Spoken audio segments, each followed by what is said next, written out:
The Montana summer sun beat down on Eleanor Wright's weathered farm as she watched the stranger approach. 6'4" at least, with shoulders broad as a barn door. Too big, too clumsy for the delicate work her struggling ranch needed.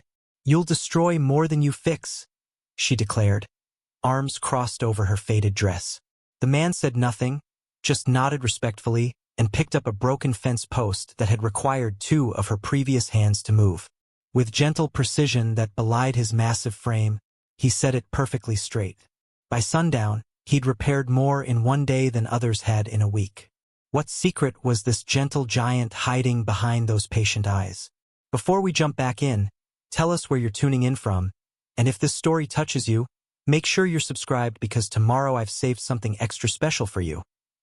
Eleanor Wright hadn't slept well in 3 years. Not since Thomas's heart had given out one ordinary Tuesday while mending the south pasture fence. The pocket watch he'd carried for 20 years sat on her bedside table, its gentle ticking a reminder of the steady heartbeat now silenced. Dawn broke pink and gold over the eastern fields as she rose, bones aching with the familiar rhythm of grief and determination. She'd been half hoping the giant would be gone, that his day of work had been some fever dream brought on by desperation. But as she pulled back the faded curtains, there he was, already moving steadily through the morning mist, repairing the chicken coop roof that had leaked all spring. Eleanor sighed and reached for Thomas's watch, running her thumb over the worn silver case. "What would you make of him, Thomas?" she whispered. The watch offered no answers, just the steady tick-tick-tick that measured out her lonely days. In the kitchen, Mabel Johnson had coffee brewing. 20 years as the Wright Ranch housekeeper had made her family in all but name. "That big fella's been up since before the rooster," Mabel said, nodding toward the window. "Fixed the pump handle too." "He'll be wanting breakfast, I suppose?" Eleanor muttered, pulling her gray-streaked hair into its customary tight bun. "Already fed him. Man eats like he's hollow inside." Mabel's eyes crinkled with amusement. "Said his name's Jackson. Jackson Tanner." Eleanor huffed. "I don't recall asking. You also don't recall advertising for help, but here he is, right when we needed it most." Mabel set a plate of eggs before Eleanor. "Providence, if you ask me." "Providence won't pay the bank," Eleanor countered, but without heat. The mortgage payment loomed like a thundercloud on the horizon, just 6 weeks away. If the harvest failed again this year, Garrett Sullivan would get his wish. The last piece of Wright land would be his. Outside, the stranger, Jackson, had moved to the corral, where Eleanor's best mare stood skittish and untouchable since Thomas's death. The horse had been his pride, and now she seemed determined to join him in the hereafter through pure stubbornness. Eleanor watched as Jackson approached the fence, not entering but simply standing, palm flat on the weathered wood. The mare snorted and pawed the ground. Jackson didn't move, just stood quiet as stone. After long minutes, the mare approached, stretching her neck to sniff his hand. "Well, I'll be," Mabel whispered beside her.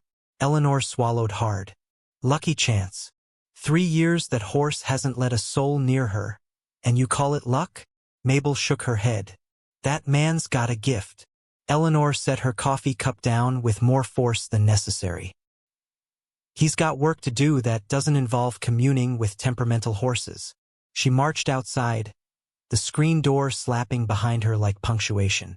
Jackson turned at the sound, and the mare immediately retreated to the far side of the corral.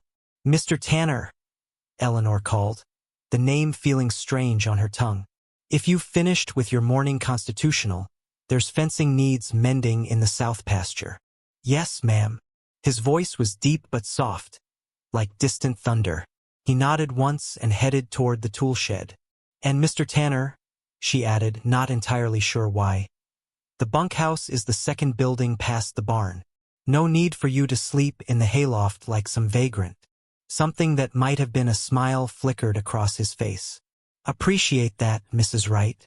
As he walked away, Eleanor noticed for the first time that despite his size, he moved with a peculiar grace, each step purposeful and measured.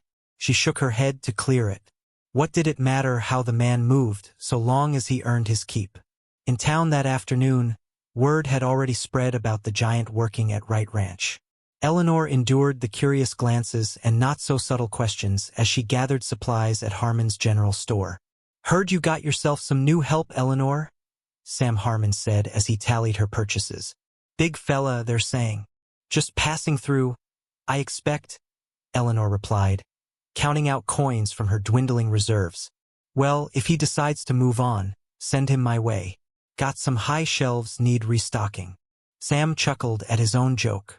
Eleanor merely nodded, gathering her parcels. As she stepped onto the boardwalk, she nearly collided with Garrett Sullivan. "Mrs. Wright," he said, tipping his hat with oily courtesy. "Looking well, as always."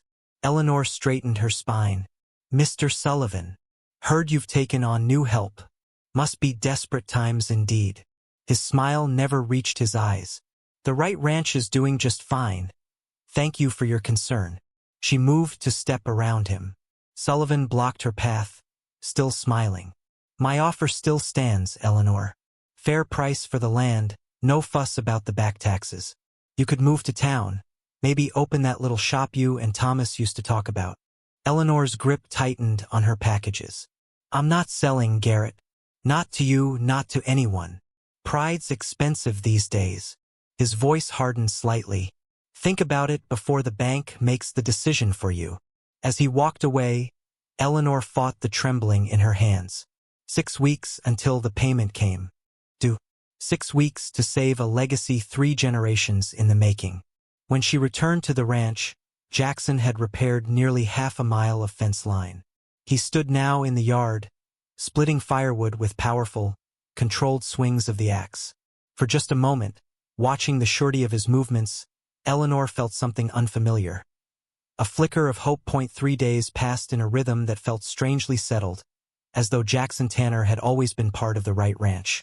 Eleanor caught herself watching him from the kitchen window as he worked, methodical and tireless from dawn until dusk.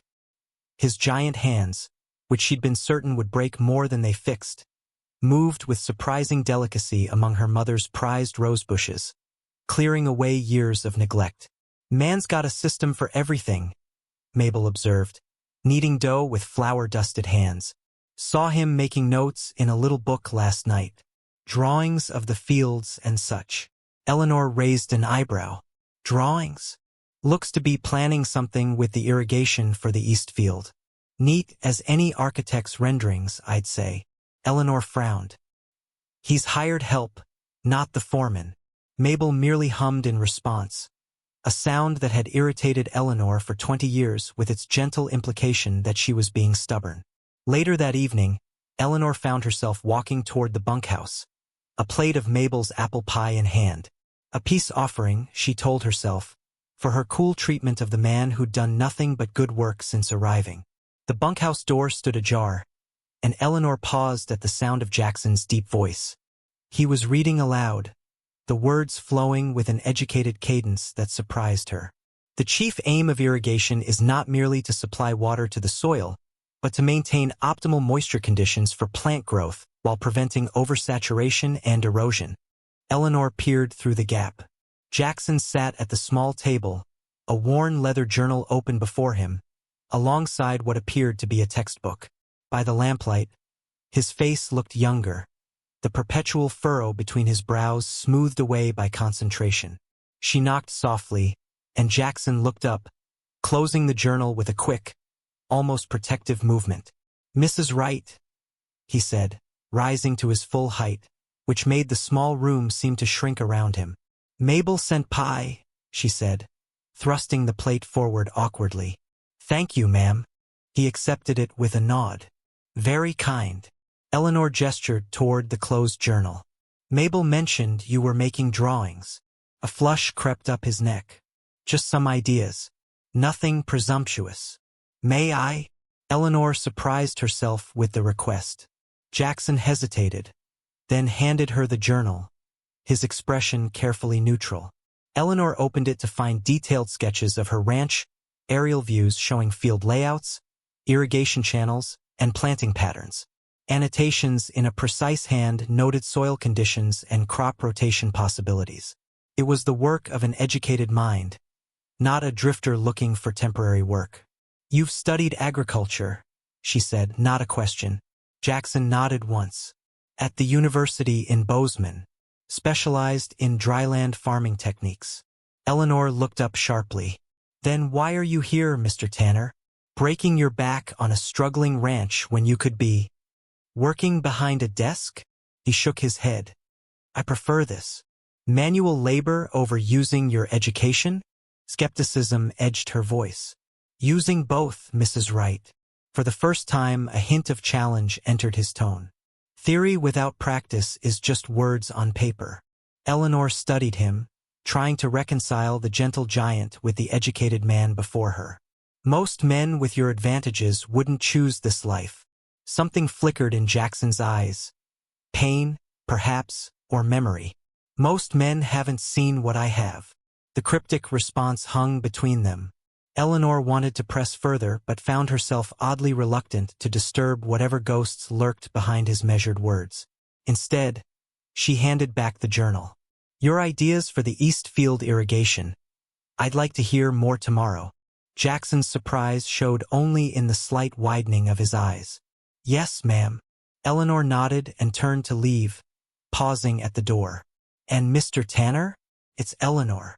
The next morning, Eleanor drove into town for supplies, her mind still turning over the revelation of Jackson's education.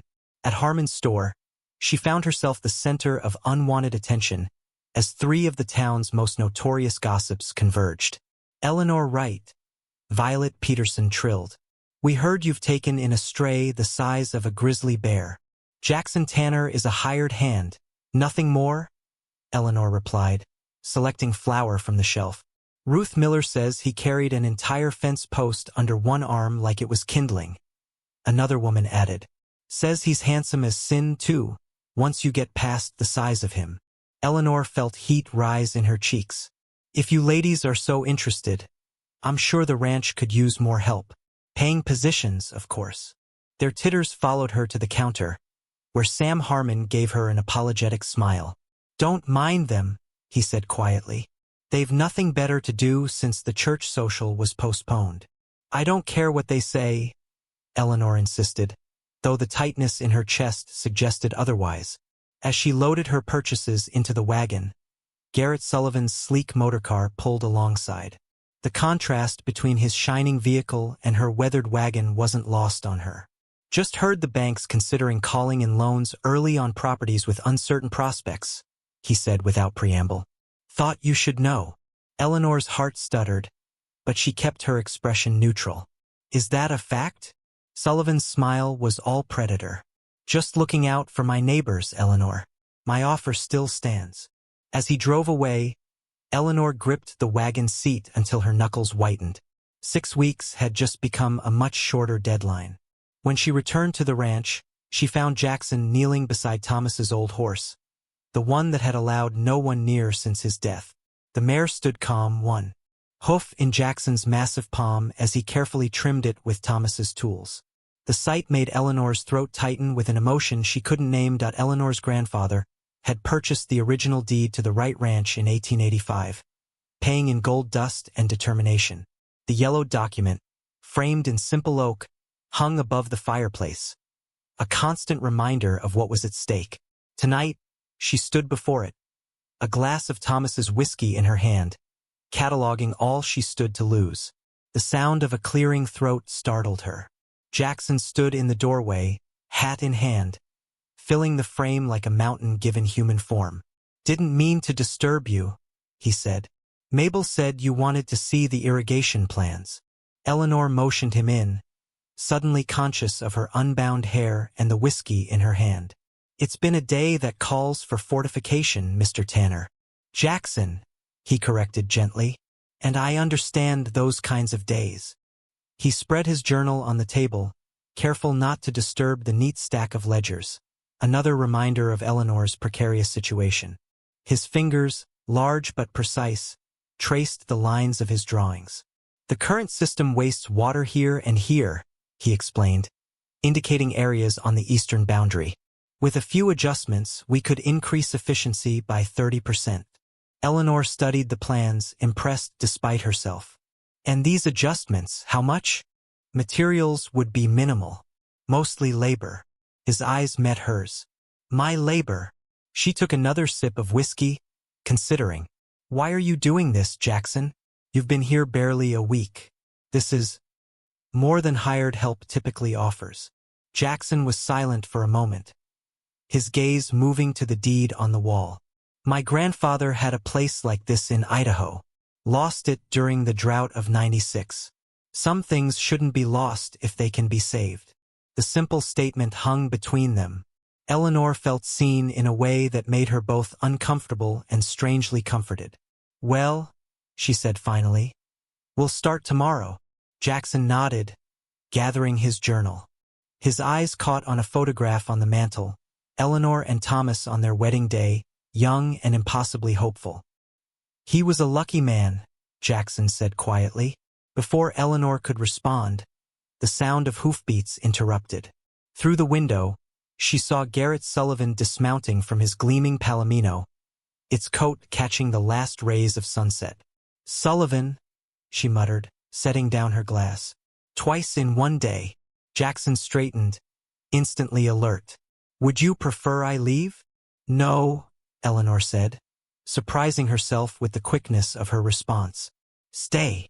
Sullivan didn't bother knocking, striding in as though he already owned the place, which Eleanor thought grimly, he clearly believed was just a matter of time.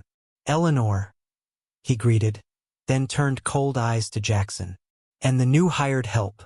Quite the specimen. Jackson said nothing, his face impassive. What brings you by, Garrett? Eleanor asked, keeping her voice neutral. Sullivan smiled, all teeth and no warmth. Neighborly concern. Heard you were making improvements. Seems a shame to invest in property that might not be yours come harvest. Eleanor's spine stiffened. The right ranch isn't changing hands. Sullivan's gaze traveled dismissively over the worn furniture, the patched curtains, the scuffed floors. Pride doesn't pay the bank, Eleanor. I've spoken with Harrison at the loan department. He's sympathetic to your situation. Meaning what, exactly? Eleanor's voice had gone dangerously quiet. Meaning they're willing to be patient if you have a solid plan for transition of ownership. My ownership. Sullivan straightened his already immaculate jacket. I'm prepared to increase my offer by 10%. One-time offer. Expires at the end of the week. Jackson shifted slightly, the floorboard creaking beneath his weight. Sullivan's attention snapped to him, as though noticing his full size for the first time. This doesn't concern you, farmhand, Sullivan said coldly. Mr. Tanner is my foreman, Eleanor said, the declaration surprising even her. Anything concerning this ranch concerns him. Sullivan's eyebrows rose. Foreman? My. Moving up in the world quickly, aren't we, Tanner? Jackson remained silent, but his presence seemed to grow more solid, like a wall at Eleanor's back. The answer is still no, Garrett, Eleanor said firmly. Now, if you'll excuse us, we have plans to discuss. Sullivan's smile thinned. Harrison mentioned another interesting piece of information. Seems there's a question about water rights to the creek that feeds your irrigation. Might be worth looking into. The implied threat hung in the air as he turned to leave. At the door, he paused. Think carefully, Eleanor. Some battles aren't worth the fight. After he left, Eleanor released a breath she hadn't realized she was holding. That man has wanted this land since before Thomas died. Jackson nodded slowly. Men like that don't stop until they get what they want. Or until someone stops them, Eleanor countered, meeting his gaze. A ghost of a smile touched Jackson's lips. Yes, ma'am. Later, alone in her bedroom, Eleanor pulled out the old metal box that contained their important papers. Birth certificates, marriage license, tax documents, and at the bottom, the water rights agreement her grandfather had signed 80 years ago. The language was archaic and dense. The ink faded. But one thing seemed clear. The rights to Coldwater Creek had been deeded to the Wright family in perpetuity. Whatever Sullivan was hinting at, he was bluffing. Unless he wasn't. Eleanor replaced the documents and closed the box, her mind racing. Outside her window, she could see light still burning in the bunkhouse. Jackson's shadow moved across the drawn curtain. A mountain in silhouette, steady and immovable. For the first time in 3 years, Eleanor felt something beside grief and determination taking root in her heart. Hope was a dangerous feeling for a woman with everything to lose. 3 weeks into Jackson's tenure at Wright Ranch, disaster struck without warning. Eleanor was tallying seed inventory when she heard the commotion, shouts from the fields, pounding footsteps on the porch. One of the younger ranch hands, barely 17 and pale as milk, burst through the door. "Ma'am, the irrigation pump, it's gone. Just exploded." Eleanor was already moving, the ledger forgotten. Outside, a plume of black smoke rose from the pump house that fed water to the eastern fields, their most fertile acreage, the heart of this year's hoped-for bumper crop. By the time she reached the pump house, Jackson was already there, his shirt soaked as he battled to stop water gushing from a ruptured pipe. The ancient pump, a behemoth of iron and brass that had faithfully served the ranch for 30 years, lay in pieces, its central shaft sheared clean through. "What happened?" Eleanor demanded, her voice tight with panic. "Metal fatigue," Jackson answered, grunting as he forced a makeshift cap onto the spurting pipe. "Bearing seized." Then the shaft snapped. Eleanor stared at the wreckage, cold dread settling in her stomach. Without irrigation, the eastern fields would wither in days under the relentless Montana sun. The crop would fail. The bank would foreclose. Sullivan would win. Can it be fixed? The question came out smaller than she intended. Jackson straightened, water dripping from his massive frame. For the first time since his arrival, uncertainty crossed his features. "Not easily. Parts this old aren't made anymore." "But the harvest," her voice caught. "I know." His eyes held hers, steady and clear. "I'll need to go to town. See what Peterson at the hardware store has. Might need to get creative." Eleanor nodded, struggling to maintain her composure before the watching ranch hands. "Take my truck. It's faster than the wagon." 20 minutes later, Eleanor sat white-knuckled in the passenger seat of her battered Ford, watching Jackson's hands, impossibly large on the steering wheel, guide them down the rutted road toward town. Neither had spoken since leaving the ranch. "I should have checked it," Jackson finally said, breaking the silence. "Should have seen the wear on the bearings." "You've been here 3 weeks," Eleanor replied, surprised to find herself defending him. That pump was old when Thomas's father ran the place. Still, the single word carried such weight of responsibility that Eleanor turned to study him. His profile was granite, jaw set with determination that matched her own. "You're not responsible for every broken thing at Wright Ranch, Mr. Tanner." A ghost of a smile touched his lips. "Back to Mr. Tanner now, are we?" Heat crept up Eleanor's neck. "Force of habit when I'm concerned."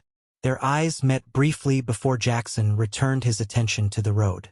Something unspoken passed between them, a current of understanding that made Eleanor look away first. Peterson's Hardware occupied a corner of Main Street, its windows dusty with age. Inside, the smell of metal and oil and possibilities filled the air.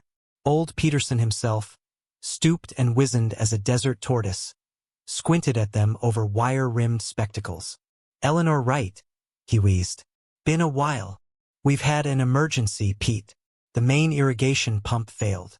Peterson's roomy eyes shifted to Jackson, widening slightly at his size. "And who might this mountain be?" "Jackson Tanner, sir." Jackson offered his hand, which engulfed Peterson's when the old man shook it.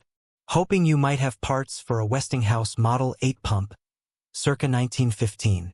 Peterson whistled low. "That's museum stock, son. Don't make 'em anymore." "I know. Thought maybe we could fabricate something." Interest sparked in Peterson's eyes. "You know something about fabrication, do you?" "Some," Jackson admitted. "Studied agricultural engineering before." He trailed off, and Eleanor found herself curious about the unfinished thought. Peterson gestured them to follow him into the back room, a treasure trove of mechanical odds and ends collected over decades. "Got the remnants of a newer model here. Shaft's good, but the housing's cracked. Might be able to make something work. For the next hour, Eleanor watched in fascination as Jackson and Peterson bent their heads over disassembled pump parts, speaking a language of flanges and bearings and tolerances that might as well have been Greek. Jackson's hands moved with confidence among the mechanical parts, his knowledge evident in every question and suggestion. "Never would have taken you for an engineer," Peterson remarked, testing the fit of a modified shaft. "Most don't," Jackson replied simply. "Why re you working as a ranch hand when you could be designing these things instead of fixing them?" The old man's directness matched Eleanor's unasked question. Jackson was quiet for a moment, his hands stilling on the metal parts. "Some men are meant for theory. I'm meant for practice." Peterson nodded as though this made perfect sense. World needs both kinds. As they loaded the cobbled-together parts into the truck, Eleanor's mind kept returning to the mystery of Jackson Tanner, a university-educated engineer choosing the life of a ranch hand. A gentle giant who handled broken things with the care most men reserved for newborns. "Will it work?" she asked as they drove back toward the ranch, the sun beginning its westward slide. "It'll work," Jackson said with quiet confidence. "Might not be pretty, but it'll get us through harvest." The simple words settled in Eleanor's chest like a stone tossed into still water, ripples spreading outward. Back at the ranch, Jackson worked through dusk and into darkness, the pump house illuminated by lanterns as he rebuilt the machine from mismatched parts. Eleanor brought him coffee as the night deepened, watching his methodical progress. "You should rest," she said around midnight. Jackson looked up, fatigue evident in the lines around his eyes. "Can't stop now. Every hour without water, the crops suffer." Eleanor nodded, understanding the urgency all too well. "Then I'll help." He raised an eyebrow. "You know about pumps?" "I can hold a lantern and hand you tools," she replied with a hint of her old sharpness. "And it's my ranch that's at stake." A slow smile spread across his face, the first real smile she'd seen from him. "Yes, ma'am." They worked through the night, side by side in the cramped pump house, Eleanor learning the names and purposes of tools she'd seen but never used. Sometime before dawn, their hands brushed as she passed him a wrench, and the brief contact sent an unexpected warmth up her arm. As the first light of morning painted the eastern sky, Jackson tightened the final bolt and stepped back. Moment of truth. Eleanor held her breath as he threw the switch. The reconstituted pump shuddered, coughed, then settled into a steady, powerful rhythm, the lifeblood of Wright Ranch flowing once more. Relief left her lightheaded. "You did it." Jackson shook his head, his eyes holding hers in the dim light. "We did it." Eleanor woke to Mabel's gentle shaking, disoriented to find herself on the sofa in the sitting room, a quilt tucked around her that hadn't been there when she'd collapsed at dawn. "You've slept the day away," Mabel said, offering a cup of coffee. "It's nearly 5. Eleanor sat up, memories of the night's work flooding back. "The pump? Working like a charm," Mabel assured her. "That man of yours has been tending it all day, making adjustments. Fields are getting watered just fine." "He's not my man," Eleanor said automatically, taking the coffee. Mabel's knowing look made Eleanor uncomfortable. "If you say so. He carried you in from the pump house this morning. Said you fell asleep on a crate and he didn't want to wake you." Heat crept up Eleanor's neck at the image of Jackson carrying her to the house. She changed the subject. "Has he slept at all?" "Not that I've seen. Man seems to run on coffee and determination." Mabel handed her a plate with bread and cold chicken. "Might be someone should check on him." The sun hung low in the western sky as Eleanor made her way back to the pump house, another cup of coffee in hand. The steady thrum of the machinery was music to her ears, the sound of hope. She found Jackson sitting on an overturned crate, an open textbook balanced on his knee, his massive frame somehow made more imposing by the intensity of his concentration. The book's title caught her eye, Advanced Principles of Hydraulic Engineering. "Light reading?" she asked, offering the coffee. Jackson looked up, fatigue evident in his eyes despite the smile that briefly touched his lips. "Brushing up. Been a while since my university days." Eleanor sat on another crate, studying him. In the golden evening light, with his guard lowered by exhaustion, he looked younger. You never said where you studied. Montana State. He took a sip of coffee. Class of 31. With honors, I'd wager. The corner of his mouth ticked up. You'd win that bet. And yet here you are, fixing pumps on a failing ranch instead of designing bridges or dams. Eleanor hadn't meant to sound accusing, but fatigue had stripped away her usual caution. Jackson was quiet for a long moment, his eyes on the horizon where the sun painted the sky in shades of amber and gold. I had that life. Office in Helena. Slide rule in my pocket. Name on the door. What happened? War happened. The words fell between them like stones. They needed engineers at the front. Bridges, roads, water systems. Eleanor waited, sensing there was more. I saw things, did things. His large hands cradled the coffee cup as if it might break. Came back different. Couldn't stand walls anymore. Or cities. Or the look in people's eyes when they thanked me for service they didn't understand. Eleanor thought of her own losses, how small they seemed compared to whatever ghosts haunted this gentle giant. So you wander. He nodded. Find places that need fixing. Stay until they're fixed or until the walls start closing in.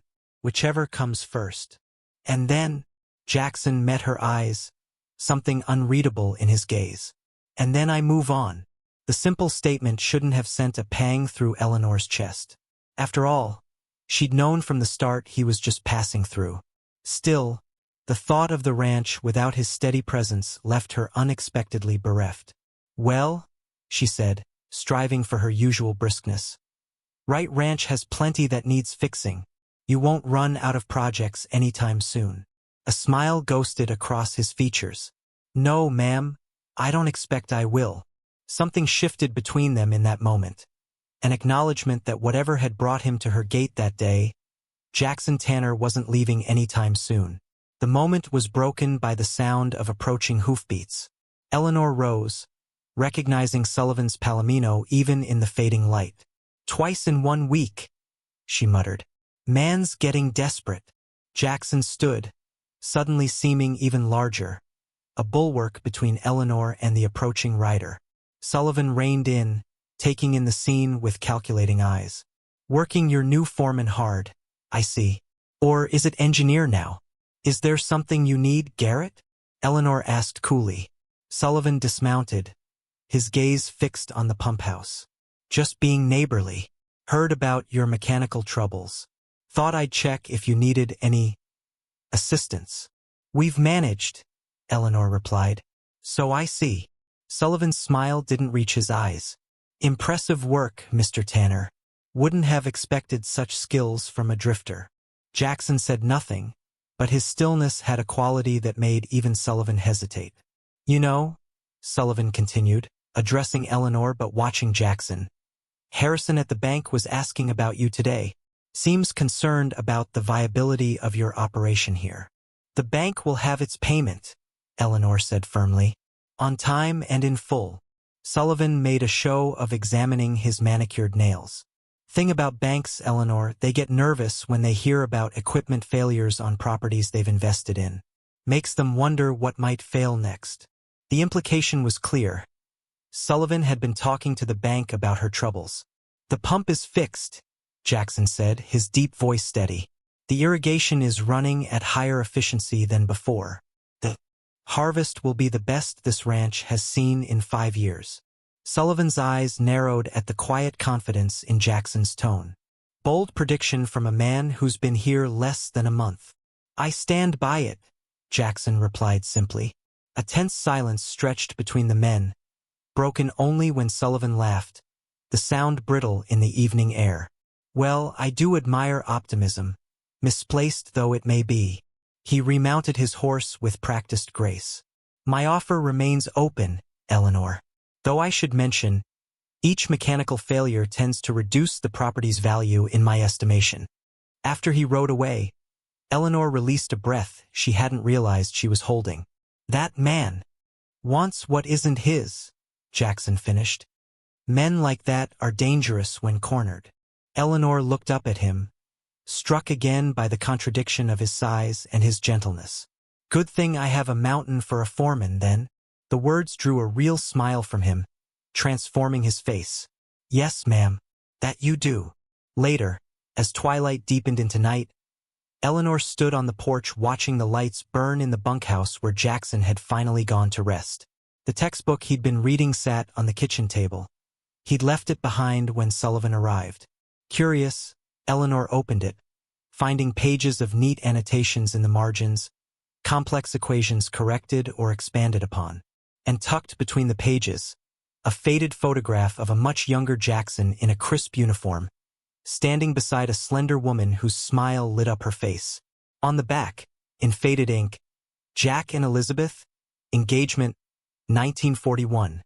Eleanor closed the book quickly, feeling like an intruder in a private grief. She understood now another piece of the puzzle that was Jackson Tanner. Not just a soldier, but a man who had lost something precious in the war. Perhaps everything. Sunday dinners had been a tradition at Wright Ranch since Eleanor's grandfather's time. In the years since Thomas's death, they had dwindled to quiet affairs, just Eleanor and Mabel at the big oak table that once seated 12. But this Sunday, Mabel had set 3 places without being asked. It's only proper, she'd said when Eleanor raised an eyebrow. He's the foreman now. Eleanor fingered the worn leather recipe book that had belonged to her grandmother, the pages spotted with the evidence of generations of Sunday dinners.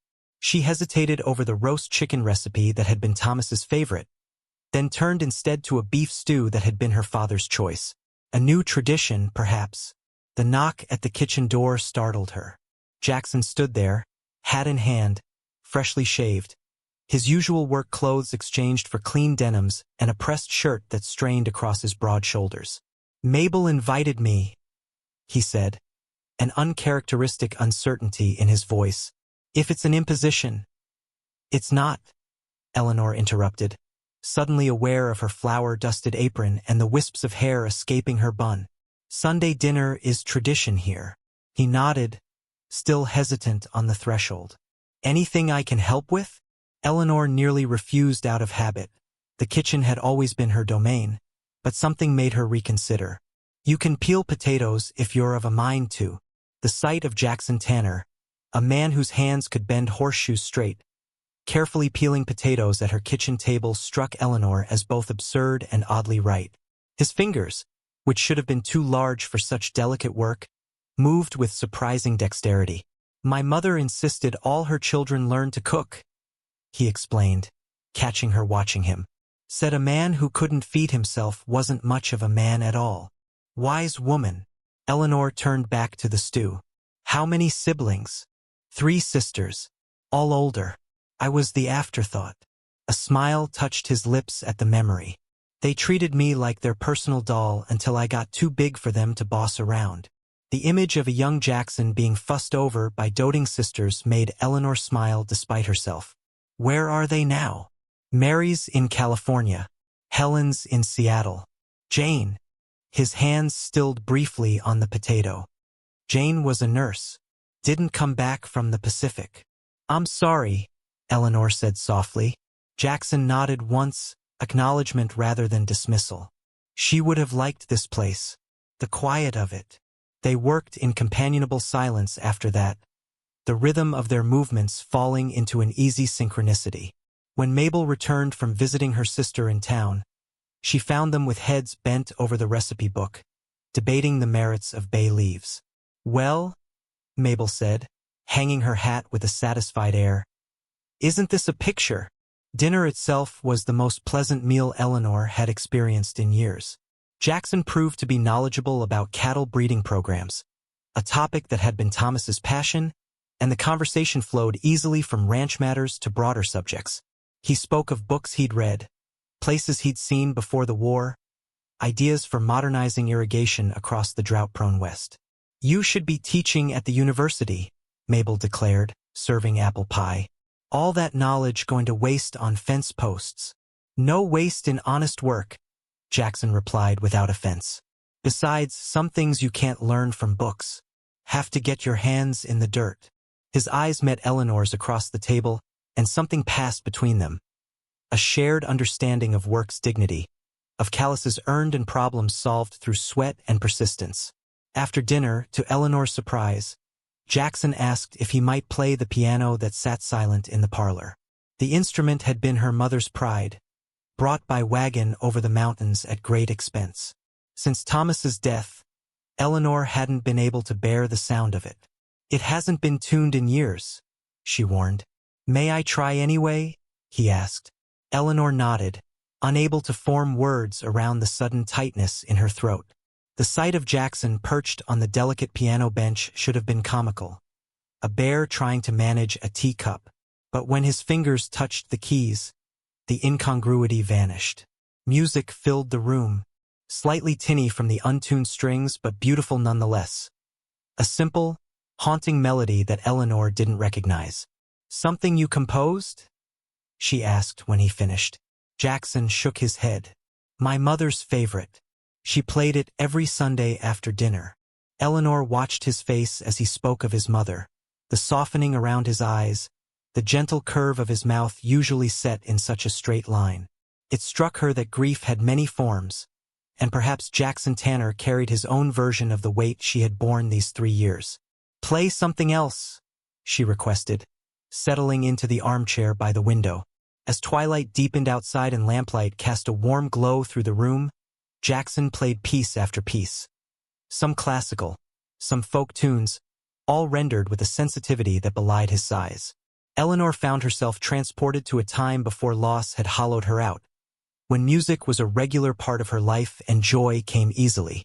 When he finally stopped, the silence held an expectant quality, as though the house itself was holding its breath.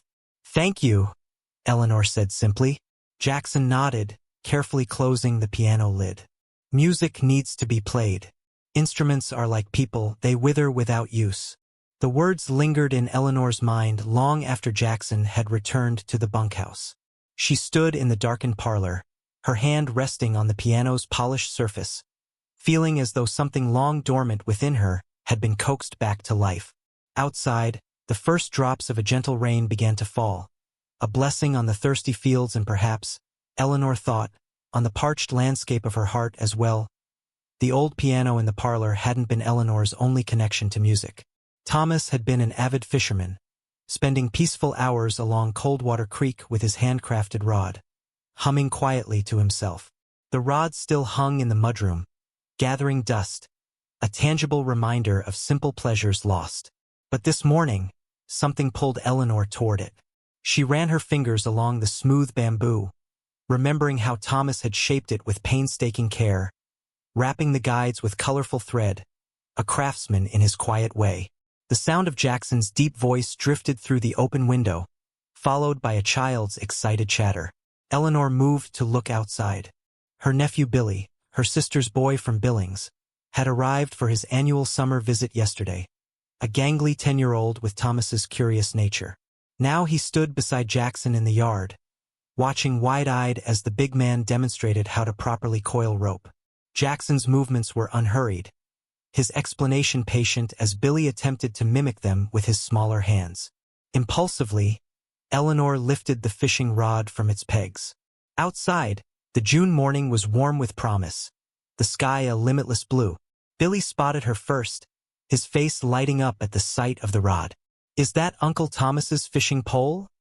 he asked, abandoning the rope to rush over. "It is," Eleanor said, surprising herself with the steadiness in her voice. "Thought you might want to try it out today." Billy's eyes widened. "Really? Can Mr. Jackson come too?" Eleanor glanced at Jackson, who had straightened to his full imposing height but maintained a careful neutrality in his expression. "I wouldn't want to impose on your family time," he said. "Nonsense," Eleanor heard herself say. "Billy could use a man's guidance. And I suspect you know your way around a fishing rod."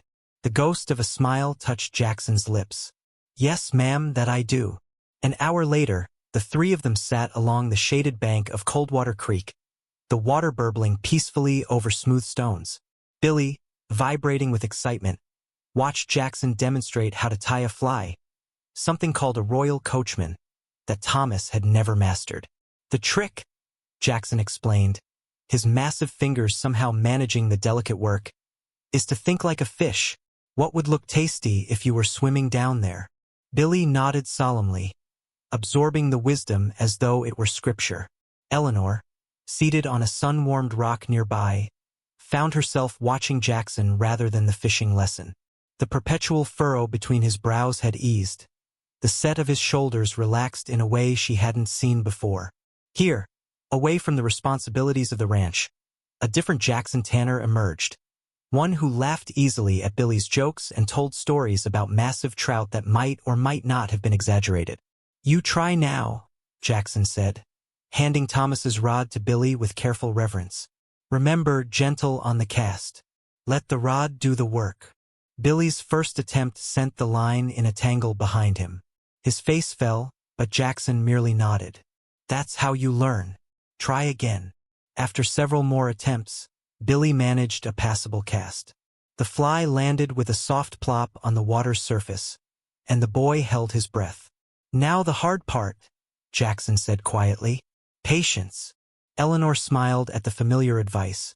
Thomas had said the same to Billy on his first fishing trip 3 years ago, the summer before his death. The memory came without the usual sharp edge of pain, softened somehow by the present moment. They spent the morning that way, Billy's excitement gradually giving way to the meditative rhythm of cast and retrieve. By noon, he had caught 2 small trout under Jackson's guidance. His face glowed with pride as Jackson showed him how to clean them for dinner. "Uncle Thomas would be happy I'm using his rod, wouldn't he?" Billy asked as they gathered their things to head back. The question caught Eleanor off guard. "Yes," she said after a moment. "He would. Mr. Jackson says tools are meant to be used, not just remembered." Billy glanced up at the big man with undisguised admiration. "He says that's how you honor the person who made them." Eleanor's eyes met Jackson's over the boy's head. "Mr. Jackson is right about that." The walk back to the ranch was companionable, Billy racing ahead then doubling back like an excited puppy, clutching his prize fish. Eleanor found herself walking beside Jackson, close enough that their hands occasionally brushed, each contact sending a small current up her arm. "Thank you," she said quietly, "for today." "For Billy." Jackson nodded, his eyes on the boy. "He's a good kid. Asks smart questions." "He's been missing a man's influence," Eleanor admitted. "My sister's husband isn't the outdoors type." "Some men aren't," Jackson agreed without judgment. "But the boy clearly has it in his blood." They walked in silence for a moment, the summer heat building as noon approached. Eleanor found herself studying Jackson's profile against the vast Montana sky, struck again by how he seemed both part of the landscape and somehow larger than it. "You're good with him," she said. "Did you want children? Before?" She trailed off, uncertain how to reference the loss she'd glimpsed in the photograph. Jackson was quiet so long she thought he wouldn't answer. "We talked about it," he finally said. "Elizabeth wanted a houseful. I was overseas when the telegram came. Influenza." The simple statement, delivered without self-pity, contained volumes of loss. Eleanor remembered the telegram that had come after her father's heart attack. The terrible weight of words on paper, changing everything in an instant. "I'm sorry, Jackson." The words were inadequate, but she meant them deeply. He nodded once, acknowledgement of shared understanding rather than dismissal. Life takes unexpected turns.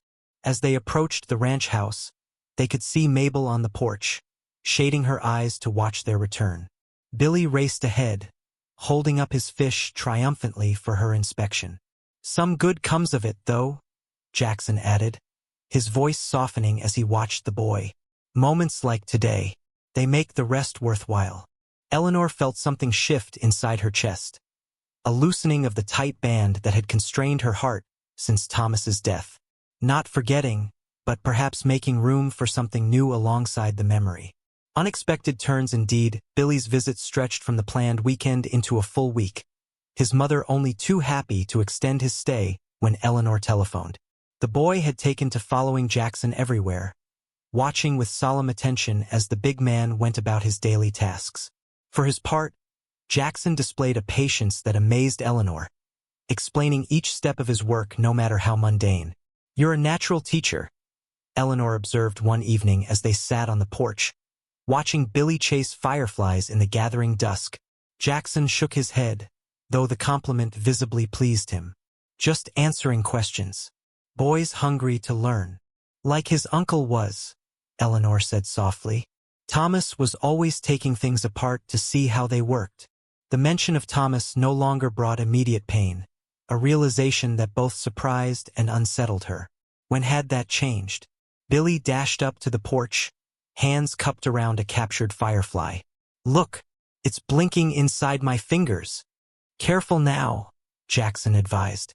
"Little things are fragile, even though they've got their own light." Billy nodded solemnly before releasing the insect, watching it rise and blink away into the darkening sky. "Do you think they get scared when we catch them?" "Probably," Jackson replied honestly. "But they're resilient. Most creatures are." "Even people?" Billy asked, his young face suddenly serious. Jackson's eyes met Eleanor's briefly before returning to the boy. "Especially people. Given time and care, there's not much the human heart can't recover from." The words lingered in the evening air, carrying more weight than their simple syllables suggested. Eleanor found herself wondering which hearts Jackson was thinking of. His own, hers, or perhaps both. Later, after Billy had been tucked into bed with promises of helping to check the fence line tomorrow, Eleanor found Jackson at the boundary marker that separated Wright Ranch from Sullivan's property. The weathered stone, carved with her grandfather's initials, had stood for over 60 years, a testament to boundaries respected. "Sullivan's men have been busy," Jackson said without preamble, gesturing to fresh hoofprints on what was clearly Wright land. "Testing limits."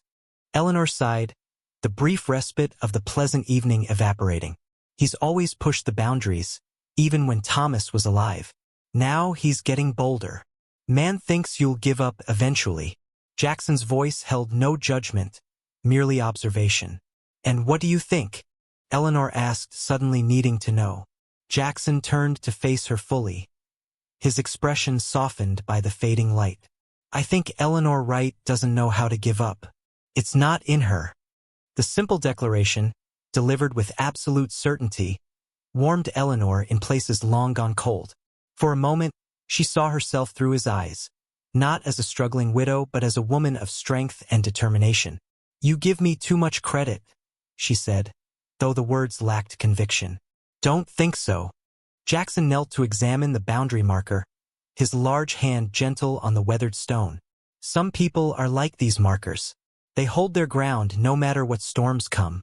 Eleanor watched him, struck again by the contradiction of his size and his tenderness. "And what are you, Jackson Tanner, in this metaphor of yours?"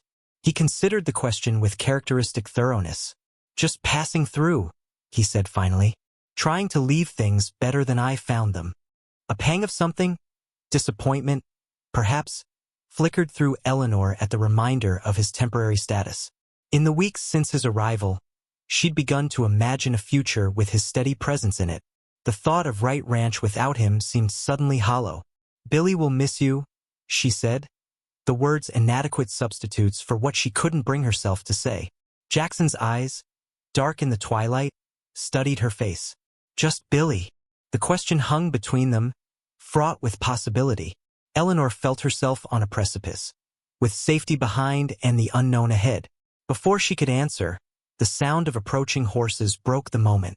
Sullivan and two of his men rode up to the boundary, pulling their mounts to a halt just on their side of the line.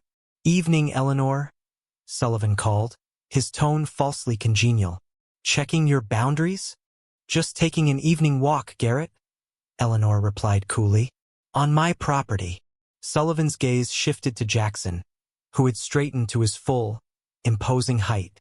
"Still here, I see. Most drifters move on by now." "Most men respect property lines," Jackson countered evenly. "Yet here we are." Sullivan's smile thinned. "Interesting.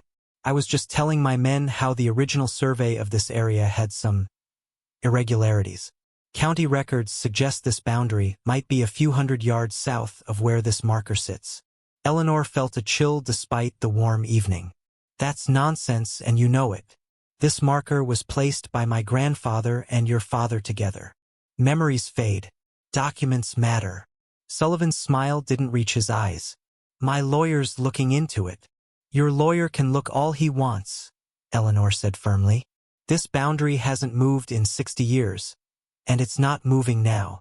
Sullivan chuckled, the sound devoid of humor. Strong words from someone whose mortgage payment comes due in 2 weeks. I wonder if the bank will be as confident in your position. After they rode away, Eleanor released a breath she hadn't realized she was holding. He's getting desperate. Jackson nodded, his expression grave. Which makes him dangerous. They walked back toward the house in silence, the weight of Sullivan's veiled threat hanging between them. At the porch steps, Eleanor paused, suddenly unwilling to end the evening on such a note. Would you play the piano again? She asked impulsively. Billy would love to hear it before bed. Jackson's face softened. Be happy to. Inside, with lamplight casting a golden glow through the parlor and Billy in his pajamas curled against her side, Eleanor watched Jackson's hands move over the keys. The music washed over her, easing the tension Sullivan had brought. Billy's head grew heavy against her shoulder as he drifted toward sleep, and a profound sense of rightness settled over her. This, she thought, this is what a home should feel like. With Billy's departure back to Billings, the rhythm of the ranch resumed its focus on the approaching harvest. Each morning, Eleanor reviewed the leather-bound ledger where she tracked every expense and projection, the numbers telling a story of cautious hope. The eastern fields, saved by Jackson's repair of the irrigation pump, showed particular promise, the wheat standing tall and even under the summer sun. It's the best crop we've had in 5 years, she admitted to Jackson as they walked the perimeter one evening, the ledger tucked under her arm. If the weather holds and nothing else breaks down, we'll make the payment, Jackson finished with quiet confidence. With some to spare. The casual "we" sent a warmth through Eleanor that had nothing to do with the summer heat. Somewhere in the weeks since his arrival, Jackson Tanner had become essential to Wright Ranch in ways that went far beyond his work as foreman. I've been thinking, he said, stopping to examine a section of fence they'd repaired together the previous week. The southeast corner, where the soil's sandier, it would be perfect for a new irrigation technique I read about. Drip system, saves water, increases yield by nearly 30%. Eleanor raised an eyebrow. Sounds expensive. Initial investment, yes, but it pays for itself in 2 seasons. Jackson pulled a folded paper from his pocket, a detailed drawing of the proposed system, with calculations neatly penciled in the margins. I took the liberty of working out the numbers. Eleanor studied the drawing, impressed despite herself. The design was elegant in its simplicity, clearly the work of a trained engineer. You've put a lot of thought into this. I have, Jackson admitted, something almost vulnerable crossing his face. This land has potential, Eleanor. More than Sullivan would ever see. The use of her first name, still rare from him, made her look up sharply. Jackson met her gaze steadily, and in his eyes she saw something that made her breath catch. A vision of Wright Ranch not just surviving but thriving, a future stretching beyond the next mortgage payment. Show me the calculations, she said, unable to keep a small smile from her lips. They spent the evening at the kitchen table, heads bent over papers and plans, the lamplight casting a warm glow as Jackson explained his ideas for modernizing the ranch operations. Eleanor found herself swept up in his vision, contributing her own knowledge of the land's history and particular challenges. The north pasture floods every spring, she pointed out. My grandfather tried to drain it 3 different ways. Because he was working against the land instead of with it, Jackson replied, sketching quickly. What if we used that seasonal water instead of fighting it? Created a catchment here, then a gravity-fed irrigation line to the upper fields that always dry out first. The solution was so elegant, so obvious once he'd pointed it out, that Eleanor laughed. Thomas would have loved you, she said without thinking, then felt heat rise to her cheeks at the implication. But Jackson merely nodded, accepting the compliment with characteristic grace. He built good bones here. makes it easier to envision what comes next. What comes next? The phrase hung in the air between them, laden with possibility. Mabel, entering with coffee, surveyed the table with its spread of papers and the animated faces of its occupants. "Well now," she said with poorly concealed satisfaction. "Isn't this cozy?" Eleanor cleared her throat, suddenly conscious of how close she and Jackson had been sitting, their shoulders nearly touching as they bent over the plans. "Mr. Tanner is proposing some improvements to the irrigation system." "Mr. Tanner, is it?" Mabel's eyes twinkled as she set down the coffee cups. "And here I thought you two were on a first-name basis by now." Jackson accepted his coffee with a nod of thanks, the corner of his mouth twitching in what might have been amusement. "The proper forms of address are important, Mrs. Johnson." "Humph," Mabel snorted. "Proper went out the window when I found you two asleep at this very table last week, heads down over the ledgers like a pair of schoolchildren." Eleanor felt her cheeks warm at the memory. They had been reviewing the quarterly figures, and the next thing she knew, Mabel was shaking her awake as dawn light filtered through the kitchen windows. Jackson had been beside her, his massive frame somehow having managed to fall asleep in a kitchen chair that should have been too small for him. "The work needs doing," Eleanor said primly. "Indeed it does," Mabel agreed with suspicious pleasantness. "And speaking of work, there's a man from the bank waiting in the parlor." Eleanor's stomach dropped. "The bank? At this hour?" "Says he was passing by on his way home from the Sullivan place." Mabel's expression conveyed exactly what she thought of that explanation. "Says it's important." Jackson straightened, instantly alert. "Want me to stay?" Eleanor hesitated, then nodded. "Yes, if this is about the mortgage, you know the numbers as well as I do now." The bank representative, a thin man named Harrison with spectacles that magnified his nervous eyes, stood as they entered the parlor. His gaze flickered between Eleanor and Jackson, lingering with obvious intimidation on Jackson's imposing frame. "Mrs. Wright," he began, clutching his briefcase like a shield. "I apologize for the late hour. I was just at the Sullivan property discussing some investments and thought it prudent to stop by." "What can I do for you, Mr. Harrison?" Eleanor asked, keeping her voice steady despite the dread pooling in her stomach. Harrison cleared his throat. "The bank is concerned about the upcoming payment. There have been reports of equipment failures and boundary disputes that might affect the property's value." Sullivan's work, Eleanor thought grimly. "The equipment has been repaired," she said evenly, "and there are no legitimate boundary disputes." "Nevertheless," Harrison continued, not quite meeting her eyes, "the board has asked me to inquire about your contingency plans." "Meaning?" Jackson's deep voice seemed to fill the room. Harrison blinked rapidly. "Meaning, sir, that the bank wishes to know if Mrs. Wright has considered Mr. Sullivan's standing offer for the property as a potential resolution should the harvest not meet expectations." "The harvest will exceed expectations," Jackson said with calm certainty. "I've reviewed all the projections myself." Harrison glanced at him, then back to Eleanor.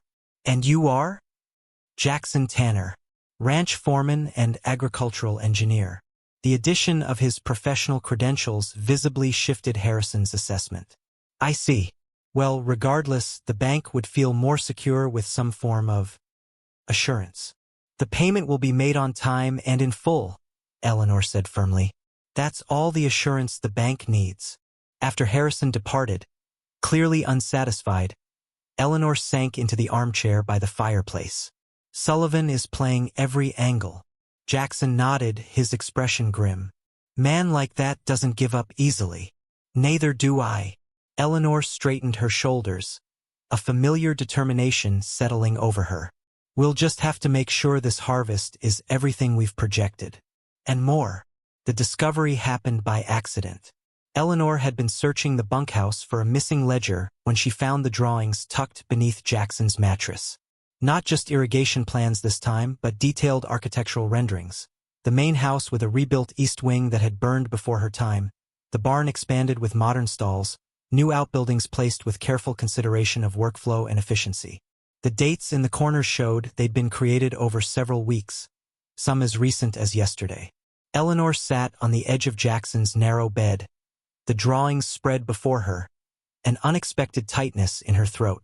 These weren't the casual sketches of a passing foreman.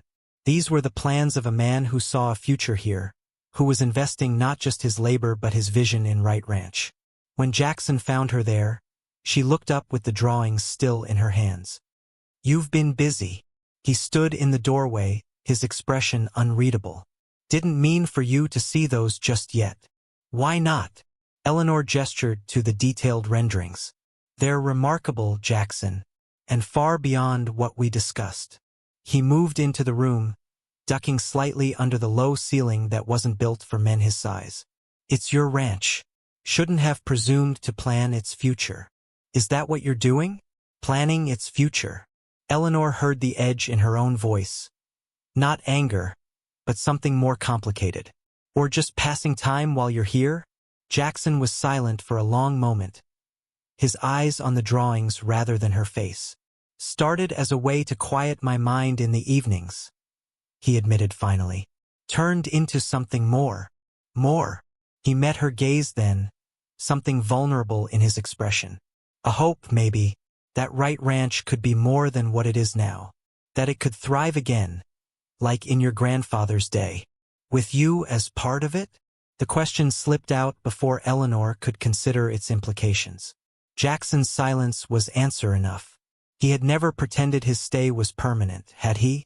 Even as he'd invested himself in the ranch's revival, he'd maintained the careful distance of a man who knew he would eventually move on.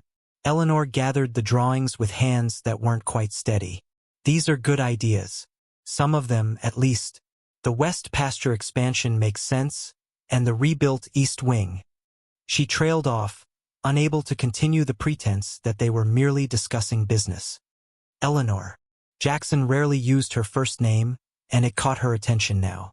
"I shouldn't have done this without talking to you. It was presumptuous." "Yes, it was." She stood, needing suddenly to put distance between them. "Wright Ranch is my responsibility. My legacy. Not a project for you to redesign on a whim." The words came out harsher than she'd intended, driven by a hurt she hadn't realized was building. Jackson didn't flinch, but something shuddered in his eyes. "You're right," he said simply. "I overstepped." Eleanor wanted to take back the words, to acknowledge the care and thought evident in every line of his drawings. But pride held her tongue. He would leave eventually. Wasn't that what he'd always implied? Better to maintain boundaries now than face a larger heartbreak later. "The bank representative is coming back tomorrow," she said instead, retreating to the safer ground of business. "We should review the projections again." Jackson nodded, accepting the change of subject with characteristic grace. "I'll bring the harvest estimates to the house after dinner." "Fine." Eleanor moved toward the door, the drawings still clutched in her hand. At the threshold, she paused. "Should I return these to you?" "Keep them," Jackson said quietly. "Use what makes sense, discard the rest." The distance between them felt suddenly vast, though only a few feet separated them physically.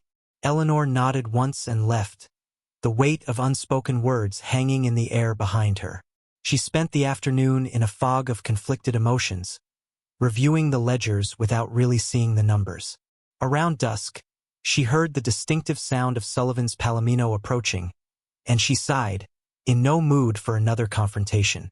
But the rider wasn't Sullivan.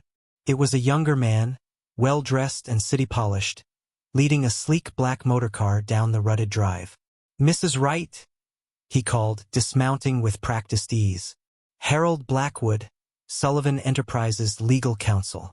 I have some documents regarding the boundary dispute Mr. Sullivan mentioned." Eleanor's jaw tightened. "There is no legitimate dispute, Mr. Blackwood." The lawyer offered an apologetic smile that didn't reach his eyes. "I'm afraid the county records suggest otherwise. I've taken the liberty of preparing a formal survey request. The costs would be shared equally, of course." "This is harassment, plain and simple," Eleanor said flatly. "Sullivan knows exactly where the boundaries lie." Nevertheless, Blackwood extended an envelope. "The legal process must be observed." especially with the uncertain status of your mortgage. Eleanor's hand itched to slap the smug expression from his face. Instead, she took the envelope with cold dignity. "Good evening, Mr. Blackwood. I trust you can find your way back to your employer." After he left, she tore open the envelope, scanning the legal jargon with growing anger. The document requested a formal survey of the entire eastern boundary, the one that bordered Sullivan's property and, not coincidentally, contained Wright Ranch's most fertile fields. The sound of the screen door opening announced Jackson's arrival. He took in her expression and the crumpled paper in her hand. "Sullivan again?" "His lawyer this time." Eleanor thrust the document toward him. "He's pushing for a formal survey of the eastern boundary, the one with our best wheat." Jackson read quickly, his brow furrowing. "This is just a delay tactic. Even if a survey was ordered, it wouldn't be completed before harvest." "Exactly." Eleanor paced the worn carpet. "He's trying to create uncertainty around the title. The bank already has concerns. This will only add to them." "We need to get ahead of this," Jackson said, his tone shifting from foreman to strategist. "Petition the county ourselves for a survey, but based on the original deeds. Your grandfather's documentation would take precedence over whatever Sullivan's dug up." Eleanor stared at him, struck again by the calm competence that made his size seem secondary to his intelligence. "You've dealt with this kind of legal maneuvering before." It wasn't a question, but Jackson nodded anyway. "Land disputes were common where I grew up. Watched my father fight off similar tactics. Successfully." A shadow crossed his face. "Not always." Eleanor sank into a chair, the weight of the fight ahead settling on her shoulders. "I'm so tired of this, Jackson. The constant battle just to hold on to what's rightfully mine." Jackson knelt before her, bringing his face level with hers despite his height. The gesture was so unexpected, so counter to his usual careful maintenance of physical distance, that Eleanor's breath caught. "Then let me help," he said simply. "Not as foreman. As what?" Eleanor asked when he didn't continue. His eyes, steady and clear, held hers. "As someone who believes in this place. And in you." The property boundary marker that Eleanor's grandfather had placed along the eastern edge of Wright Ranch had stood for 60 years, weathered by Montana seasons but unyielding in its purpose. The granite stone, carved with W on one side and S on the other, represented more than a dividing line between properties. It was a symbol of agreements honored, of a time when a handshake and a man's word had meant something. Now, in the gray light of dawn, Eleanor stared at the displaced marker with cold fury building in her chest. Someone had physically dug it up and moved it nearly 50 yards onto Wright land, leaving a raw scar in the earth where it had stood since before her birth. "Sullivan's men," Jackson said beside her, his voice low and controlled, though the tension in his jaw betrayed his anger, "must have done it overnight." Eleanor knelt to examine the disturbed soil, not even trying to hide it, just a blatant land grab. "He's getting desperate," Jackson observed, surveying the boundary line. "Harvest is only weeks away, and the crops are looking better than anyone expected." "Better than he expected," Eleanor corrected, standing and brushing dirt from her hands. "Sullivan was counting on my failure." They worked in silence to return the marker to its rightful position, Jackson's strength making quick work of what would have been an hours-long task for Eleanor alone. As they tamped down the earth around the reset stone, Eleanor found herself studying the strong lines of Jackson's profile, the complete absorption he brought to even this simple task. "We should document this," he said when they'd finished. "Take photographs. Get statements from the older folks in town who remember when the boundary was established." Eleanor nodded, still watching him. "Jackson," she began, then hesitated. "Why does this matter so much to you? This isn't your fight." He straightened to his full height, eyes scanning the horizon where Sullivan's grand house was just visible in the distance. "Some fights need to be fought, even if they're not your own." "That's not an answer." Jackson was quiet for a long moment, his gaze shifting from the distant horizon to the fields of Wright Ranch, golden with promise in the morning light. "When I came back from the war," he finally said. Everything had changed. Elizabeth was gone.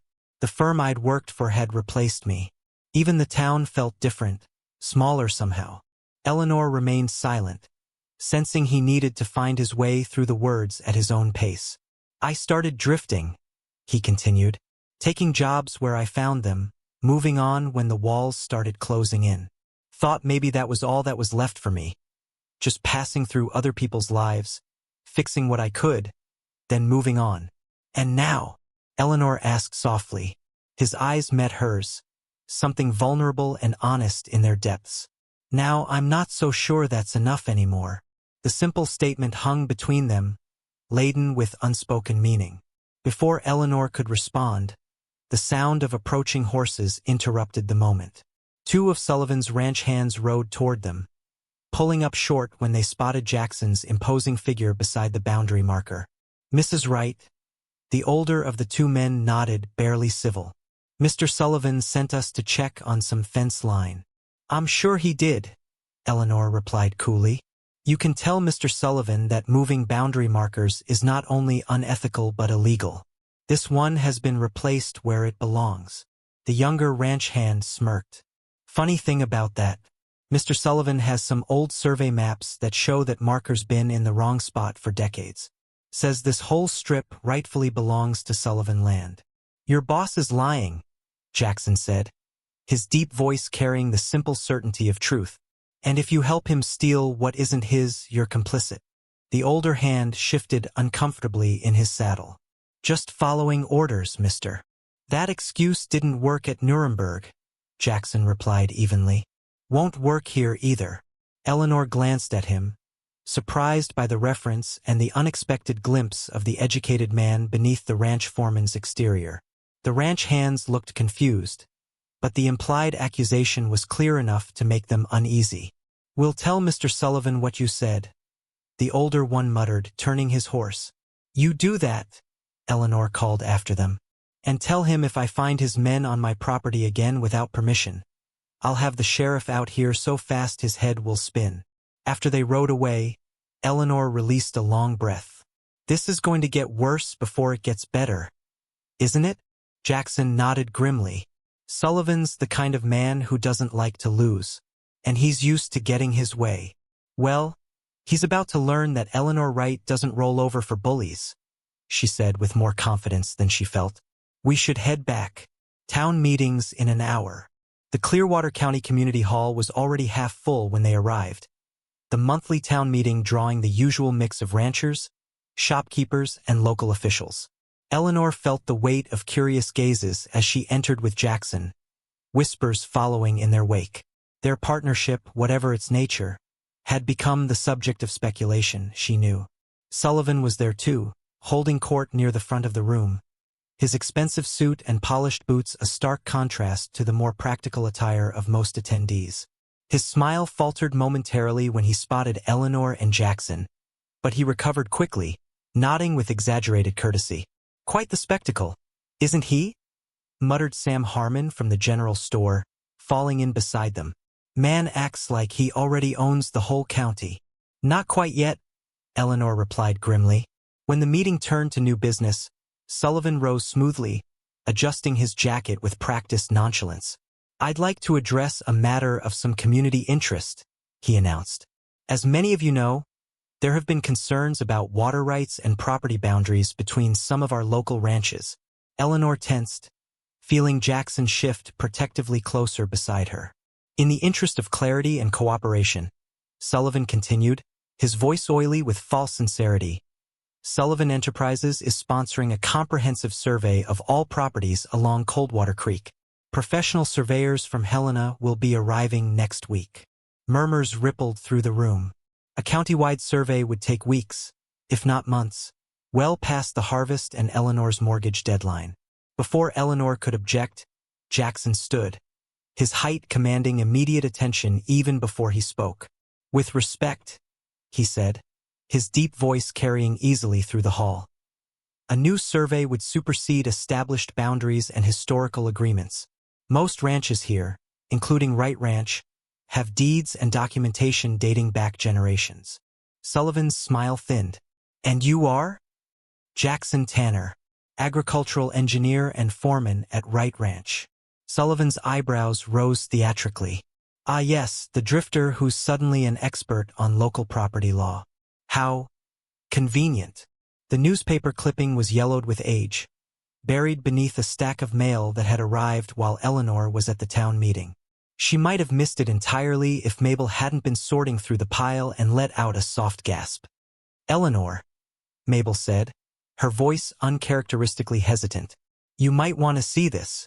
The photograph showed a younger Jackson Tanner in an expensive suit, shaking hands with the governor of Montana. The headline read, Tanner heir declines family empire, shocks business community. Eleanor's hands trembled slightly as she read the article, dated 4 years earlier. Jackson Tanner, it seemed, was not merely an agricultural engineer. He was the sole heir to Tanner Agricultural Industries, one of the largest farming conglomerates in the Northwest. The article detailed his shocking decision to walk away from his inheritance following a dispute with the board of directors over farming practices. Jackson Tanner, 35, cited irreconcilable differences in vision as he stepped down from his position as heir apparent to the Tanner fortune. The article read, sources close to the family suggest the rift centers on Tanner's insistence on sustainable farming methods over the corporation's more profitable industrial approaches. Eleanor sat heavily in the kitchen chair, the clipping still in her hands. The man she knew as her capable but humble foreman was actually the estranged heir to a fortune that dwarfed even Sullivan's wealth. A man who could have bought Wright Ranch outright without blinking. Did you know? She asked Mabel. The older woman shook her head. Thought there was something different about him. Way he speaks, way he carries himself. But this. She gestured to the clipping. No, I had no idea. Eleanor was still sitting there, trying to reconcile this new information with the man she'd come to know, when the screen door creaked open and a stranger stepped into the kitchen.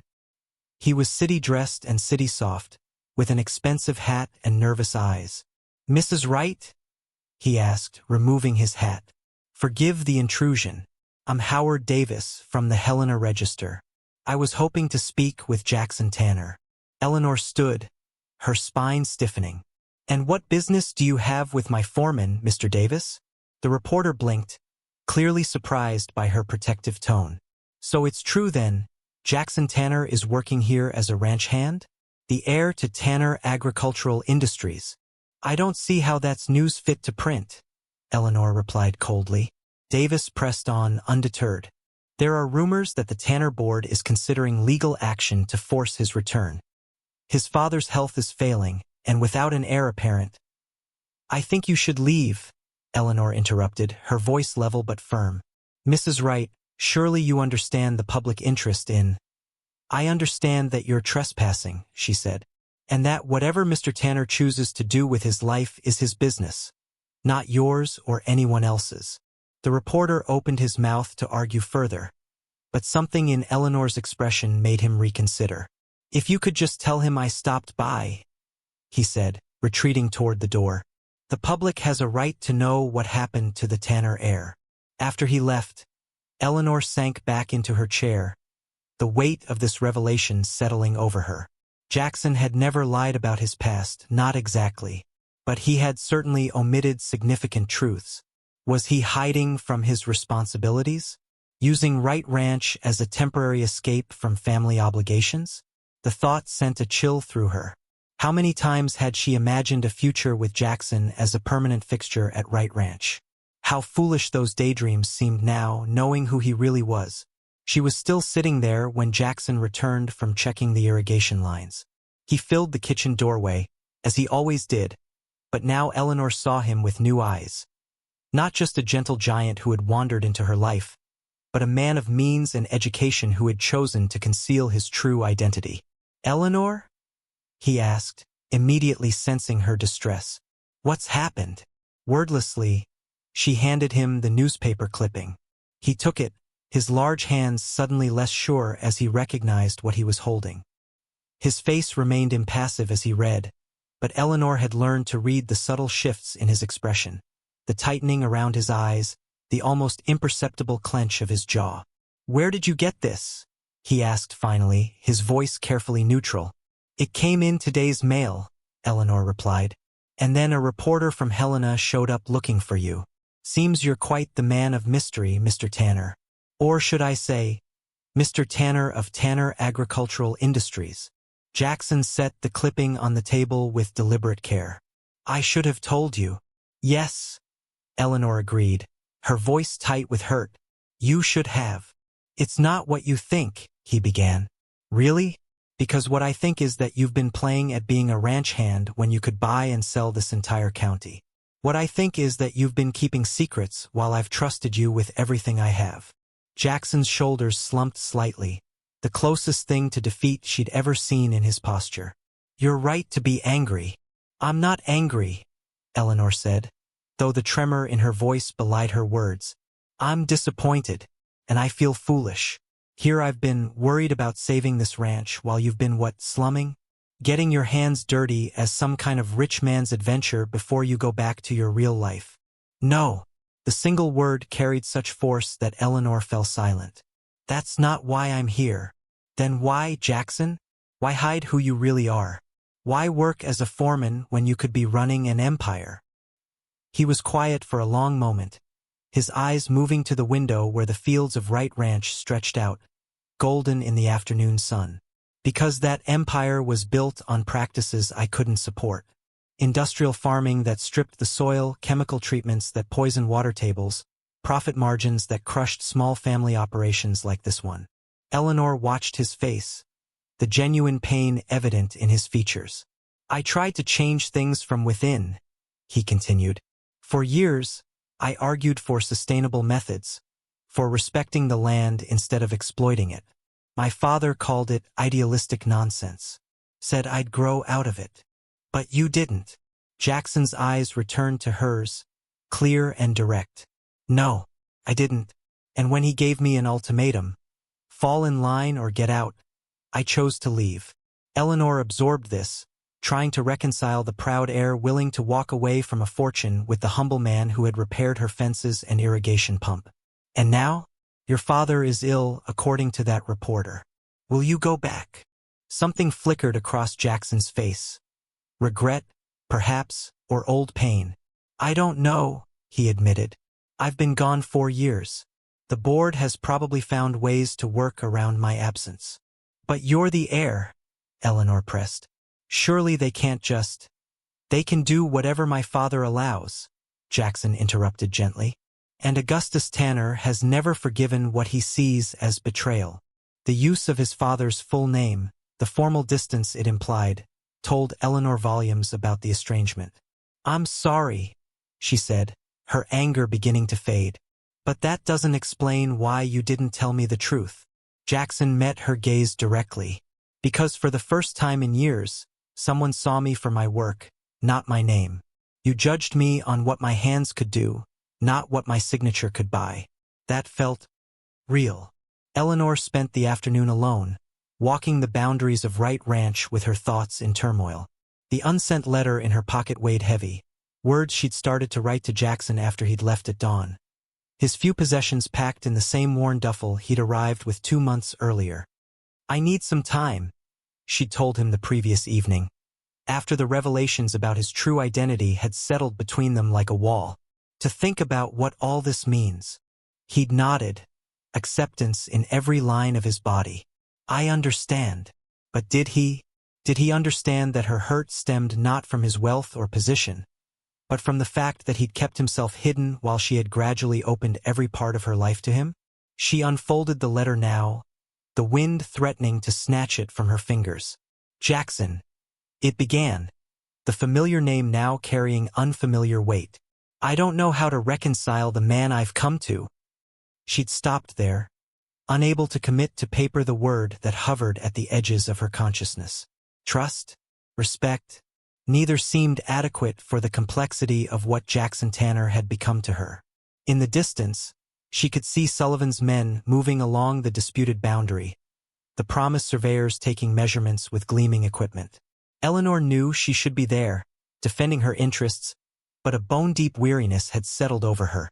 Without Jackson's steady presence, the fight suddenly seemed overwhelming. Mrs. Wright. The voice startled her. She turned to find Mabel approaching, her expression unusually grave. "You've been out here for hours," Mabel said. "There's news you should hear."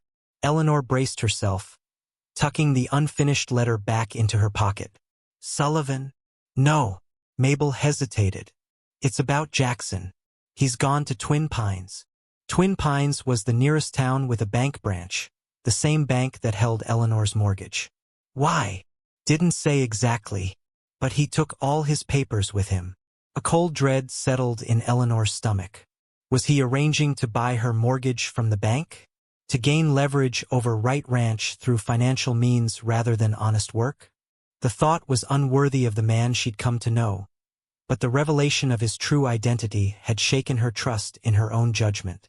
"There's something else," Mabel added, her voice gentling. "Sullivan came by while you were walking. Said to tell you the bank is calling your loan early. You have 1 week, not 4. Eleanor felt the blood drain from her face. "They can't do that." The terms were clear. "There's a clause about uncertain title that Sullivan's lawyer found."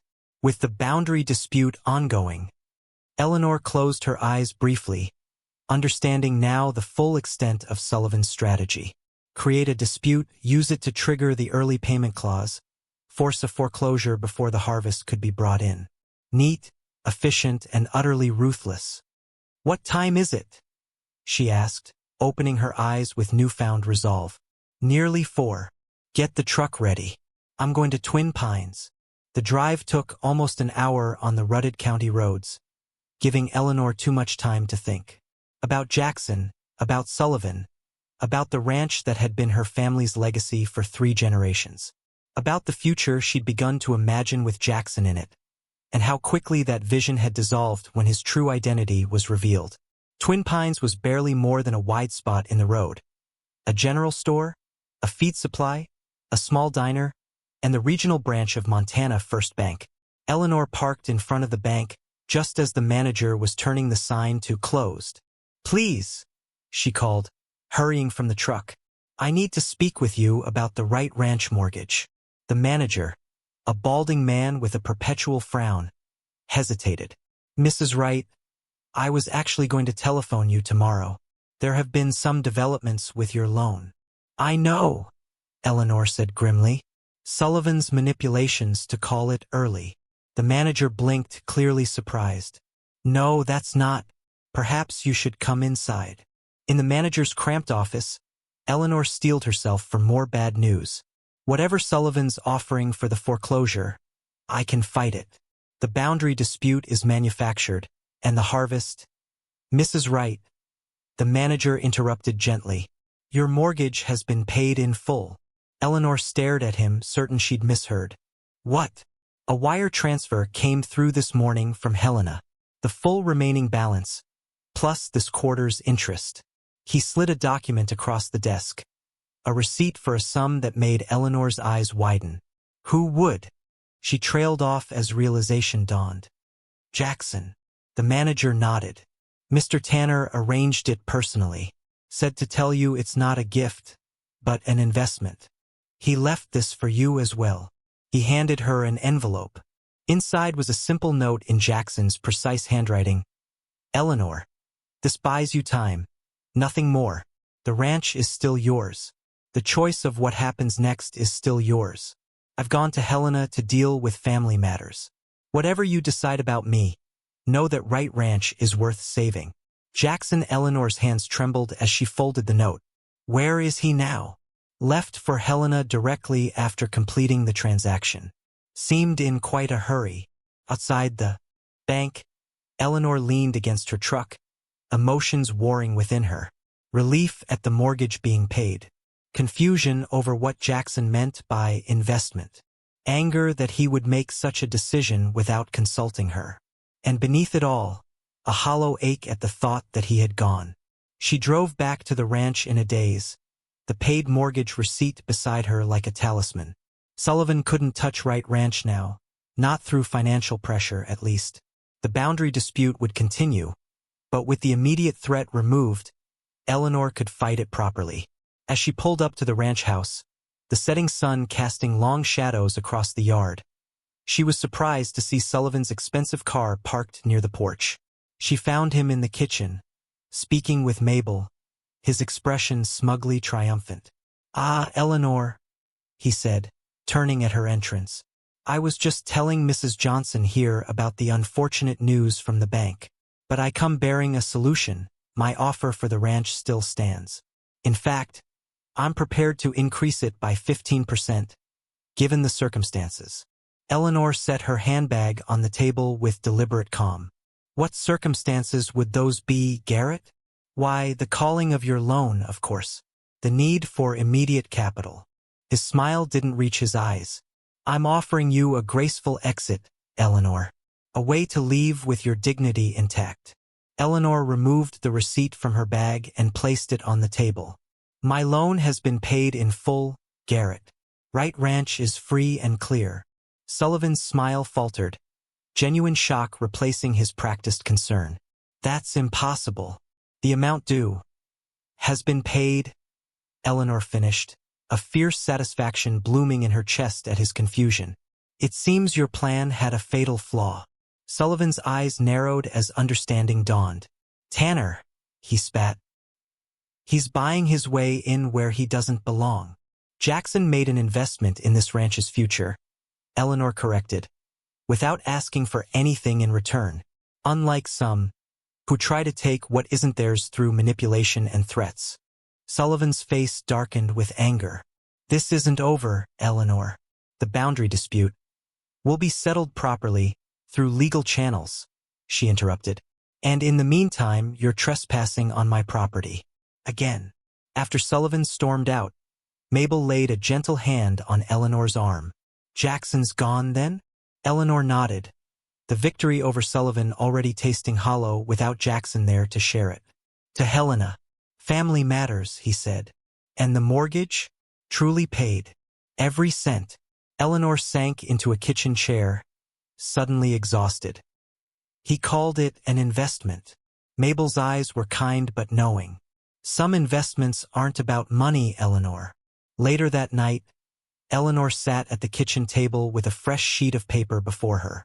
The unfinished letter from her pocket lay discarded nearby, its hesitant words inadequate for what she now needed to say. "Dear Jackson," she wrote, her hands steadier than her heart. "You were right that Wright Ranch is worth saving, but a ranch isn't just land and buildings. It's the people who pour their lives into it." She paused, the next words difficult to commit to paper after so many years of self-reliance. But if Jackson Tanner had been brave enough to walk away from a fortune for his principles, she could be brave enough to reach for what she truly wanted. "Please come home," she continued. "Not as my foreman, but as my partner in whatever comes next. Wright Ranch needs you. I need you." She signed it simply, Eleanor, and addressed the envelope to Tanner Agricultural Industries, Helena, Montana. Whether he would read it, whether he would return, was beyond her control. But for the first time in 3 years, Eleanor Wright was looking toward the future with something more than grim determination. She was looking toward it with hope. A week passed with no word from Jackson. Eleanor threw herself into ranch work, personally overseeing the final preparations for harvest alongside the ranch hands who seemed to sense her need for constant activity. The repaired fence line that had first showcased Jackson's skills now stood as a reminder of his absence. Sturdy, reliable, and built to last, just like the man himself. "You're working yourself into the ground," Mabel observed one evening as Eleanor reviewed the harvest schedules for the 3rd time. "He'll come back or he won't. Wearing yourself out won't change that." Eleanor didn't bother pretending not to understand who Mabel meant. "The harvest won't wait for personal matters to resolve themselves." "Humph," Mabel snorted, unconvinced. "When that man walked onto this ranch, you said he was too big to work your fields. Turns out your heart had plenty of room for him." Eleanor looked up sharply. "Mabel, don't Mabel me," the older woman interrupted. "I've known you since you were knee-high to a grasshopper. You can fool yourself, but you can't fool me." Before Eleanor could respond, a ranch hand burst through the door, his face pale with urgency. "Mrs. Wright, come quick." Sullivan's men are at the irrigation channel. Eleanor was on her feet instantly, grabbing her hat. What are they doing? Damming it up. They've got sandbags and equipment. They're cutting off water to the east fields. Cold dread washed through Eleanor. With harvest just days away, losing irrigation now would be catastrophic. Get the men, she ordered. And my rifle. At the irrigation channel that fed Wright Ranch from Coldwater Creek, Eleanor found half a dozen of Sullivan's men constructing a crude dam. Heavy equipment had already diverted part of the flow, and men were positioning sandbags to complete the blockage. Sullivan himself stood supervising, a satisfied smile on his face. Sullivan, Eleanor called, advancing with her ranch hands behind her. What the hell do you think you're doing? Sullivan turned, his smile widening at the sight of her fury. Ah, Eleanor. Just implementing the findings of our survey team. Turns out this channel runs through Sullivan property for about 20 yards. We're exercising our right to. He handed her a small, sealed envelope rather than the legal document she had expected. Eleanor opened it, puzzled, to find a simple note in Jackson's precise handwriting. Meet me at the east fence line at sunset. Bring Thomas's wedding ring. Eleanor's eyes flew to Jackson's face, questions crowding her mind, but he merely smiled, that rare, transformative expression that never failed to warm her heart. Sunset, he repeated softly. Don't be late. Throughout the afternoon, as Eleanor moved through her duties overseeing the harvest, her mind kept returning to Jackson's mysterious request. The east fence line had been the first thing he had repaired upon arriving at Wright Ranch, the place where she had initially dismissed him as too big, too clumsy for the delicate work her farm required. And Thomas's wedding ring. She had removed it from her own finger only recently, the first tangible acknowledgement that her period of mourning had truly ended. It now resided in the small rosewood box where she kept her most precious mementos. As sunset approached, Eleanor changed from her work clothes into a simple blue dress that Thomas had always favored. She retrieved the ring from its box, holding it for a moment in her palm. A small circle of gold that had represented so much of her past. Then she slipped it into her pocket and walked toward the east fence line. She found Jackson waiting there, still in his work clothes but freshly washed. His damp hair combed neatly back from his forehead. He stood beside the fence post he had repaired that first day, the post that had required two of her previous hands to move, but which he had lifted alone with such gentle precision. You know, Eleanor said as she approached, when you showed up that day, I was certain you'd destroy more than you fixed. A smile touched the corner of Jackson's mouth. And now I know better, she replied simply. You fixed things I didn't even realize were broken. Jackson nodded toward her pocket. Did you bring it? Eleanor removed Thomas's ring, holding it in her open palm. Yes, though I still don't understand why. With careful deliberation, Jackson reached into his own pocket and withdrew something that gleamed in the golden light of sunset. A simple gold band sized for a much larger hand than Thomas's had been. My father gave me this before he died, Jackson explained, his deep voice softer than usual. Said he'd had it made when I was 21, hoping I'd find someone worthy of it someday. Eleanor's breath caught as understanding dawned. Jackson, I'm not asking to replace Thomas, he continued, his eyes steady on hers. What you had with him was yours, and always will be. I'm asking for something new. A partnership in every sense of the word. He gestured to the fence line stretching away toward the distant mountains. This ranch, this land, it's part of you, Eleanor. And somehow, without my planning it or expecting it, it's become part of me too. Not just a place I'm passing through, but a place I want to call home. With gentle reverence, he took Thomas's ring from her palm. This represents your past, a good past with a good man. I thought we might bury it here by this fence post. Not to forget, but to honor. To acknowledge that while the past shapes us, it doesn't have to define our future. Tears welled in Eleanor's eyes at the simple beauty of the gesture. And your ring. Jackson's smile deepened as he held it out to her. That's for you to decide what to do with, Eleanor Wright. I'm offering it, and everything that comes with it, without conditions or expectations. Just a question, and the hope of an answer. The harvest feast had been a tradition at Wright Ranch since Eleanor's grandfather's time, a celebration of bounty and gratitude after the crops were safely gathered. This year, it served a dual purpose that filled the old farmhouse with more guests than it had seen in decades. The east field had yielded exactly as Jackson had predicted, 30% above previous years thanks to his irrigation improvements. The other fields had performed admirably as well, producing a harvest that not only secured the ranch's immediate future but provided capital for the improvements outlined in the partnership agreement with Tanner Agricultural. But the celebration wasn't just for a successful harvest. The newly carved fence post at the eastern boundary, with E and J etched into its surface, gave away the evening's second purpose. "Never thought I'd see Eleanor Wright smile like that again," Sam Harmon murmured to Mabel as they watched Eleanor move among the guests. Her simple cream dress a contrast to the elaborate arrangements she had rejected in favor of a ceremony that reflected the life she and Jackson were building. Rooted in the land, authentic in its simplicity. "About time," Mabel replied with satisfaction. Those two were meant for each other from the moment he picked up that fence post she said was too heavy for him. Across the room, Jackson bent his head to listen to Billy, who had returned for the occasion and hadn't left his side since arriving. Despite the fine suit Jackson wore, a concession to the formality of the day, there was nothing corporate or artificial about the warmth in his expression as he spoke with the boy who had adopted him as a surrogate uncle.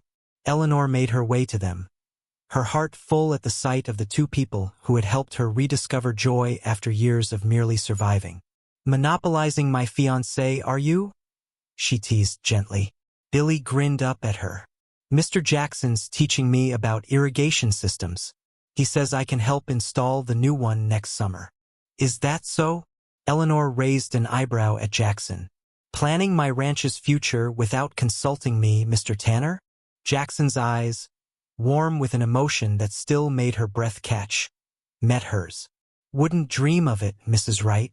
Just lining up qualified labor." Eleanor pretended to consider. "Well, I suppose we could use an irrigation specialist. If he comes highly recommended." "The highest," Jackson assured her solemnly, though his eyes danced with humor. "Top of his class in fishing, too." Billy beamed at the exchange, clearly delighted to be included in their plans.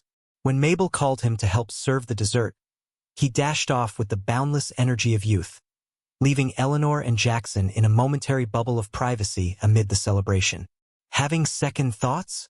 Jackson asked quietly, a hint of vulnerability beneath the question. Eleanor shook her head, her hand finding his. "Not a single one. Even though I'm still too big for your fields?" There was a teasing note in his deep voice now. "Especially because of that," Eleanor replied, smiling up at him. "Turns out I needed someone who could handle the heavy lifting, in more ways than one." The simple gold band on her finger caught the light as she squeezed his hand. They had buried Thomas's ring together at the eastern boundary, a private ceremony of respect and release that had opened the door to this new chapter. Jackson's ring now rested where it belonged, a perfect fit, like the man himself had become in her life. After the guests had gone and the house quieted, they stood together on the porch, watching the moon rise over the fields of Wright Ranch. Fields that had been in Eleanor's family for 3 generations and would now continue under their joint stewardship. "I've been thinking," Jackson said, his arm warm around her shoulders, "about names." Eleanor looked up at him curiously. "Names?" "For the ranch," he clarified. "Wright Tanner has a certain ring to it." "It does," Eleanor agreed, "though I've grown rather attached to Wright Ranch." Jackson nodded, his expression thoughtful. "So have I, if I'm honest. There's history there. Legacy." "Our legacy now," Eleanor said softly, "to build together." "Together," Jackson echoed, the single word containing a world of meaning. In the distance, beyond the harvested fields and the repaired fences, the mountains stood silhouetted against the night sky, enduring, steadfast, a reminder of the permanence that could be found even in a world of constant change. Like Jackson himself, they represented both strength and shelter, their imposing presence a comfort rather than a threat. Eleanor thought back to that first day, when she had stood with arms crossed, declaring that Jackson Tanner was too big to work her fields. How wrong she had been, not about his size, which remained as imposing as ever, but about what that size represented. Not clumsiness or destruction, but capacity. Capacity for work, for care, for love that matched the vastness of the Montana sky. "What are you smiling about?" Jackson asked, drawing her closer against the evening chill. Eleanor leaned into his solid warmth. "Just thinking about how life takes unexpected turns. For the better, I hope." "For the better," she confirmed, lifting her face to his. "Definitely for the better." As his lips met hers, gentle despite their passionate intent, Eleanor Wright, soon to be Wright Tanner, gave silent thanks for fence posts too heavy for ordinary men to lift, for irrigation pumps that failed at precisely the right moment, and for the courage to open her heart to a future she hadn't imagined possible. The Montana moon rose higher, casting its silvery light over Wright Ranch, over the harvested fields and the sturdy barn, over the house with its promises of warmth and family, over the newly carved fence post with its simple inscription. And in that light, two figures stood entwined on the porch, no longer alone in their separate struggles but united in purpose and in love, their shadows merging into one against the weathered boards of a home they would share for all the harvests yet to come.